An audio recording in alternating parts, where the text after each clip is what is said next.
आंखों का पानी भी बुझा दो तो भी बुझा देगा, ध्यान रखो। हाँ, हम भक्ति करें, भगवान की भक्ति करें, राग पूर्वक करें, इसमें कोई बाधा नहीं है। पुण्य फला अरहंता है, अरंत भगवान बिना कुछ कहे कह रहे हैं कि मुझे तो ये पद मिला है, वह कर्म के निर्जरा से नहीं, पाप कर्म की निर्जरा से और पुण्य कर्म की वृद्धि से मिला है। ये आगम है, ये सिद्धांत है और अध्यात्म प्रिय कुंद कुंद आचार्य की घोषणा है। आपके पास राग है, आपके पास द्वेष है, आपके पास कषाय हैं, ये सब आपके काम में आ सकते हैं कर्म निर्जरा के कारण। क्या राग ये भी एक कषाय तो है, लेकिन ये ध्यान रखना, यह कषाय संसार की वृद्धि का कारण है। अभी आप लोगों ने भिन्न भिन्न भावों के साथ भिन्न भिन्न द्रव्यों को चढ़ाते हुए लक्ष्य प्रत्येक द्रव्य चढ़ाते समय संसार से मुक्त होने की ही भावना की है, और जैसी भावना होती है वैसे ही वह फल भी मिल जाता है।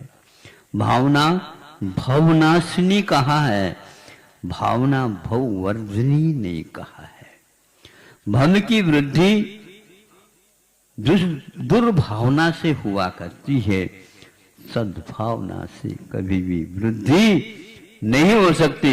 वह संसार का वर्धक नहीं, किंतु वह संसार से मुक्त होने के लिए पास, बिल्कुल निकट पहुंचाता रहता है। बस उसका उपयोग भर हमें सही सही दिशा में करना है।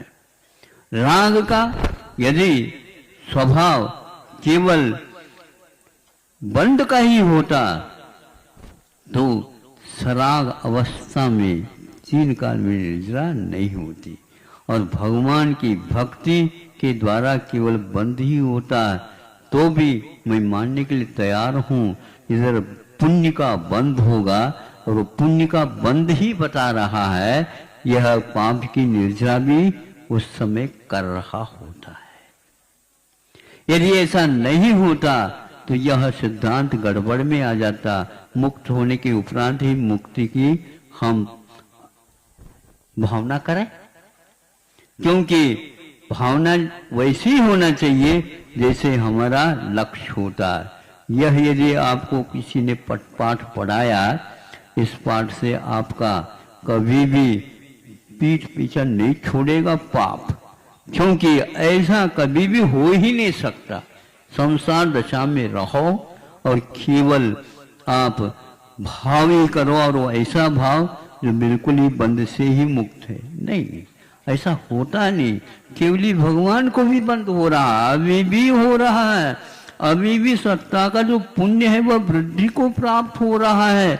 ये आगम और बताया जा रहा है, और आगम ही तीर्थ हुआ करता है।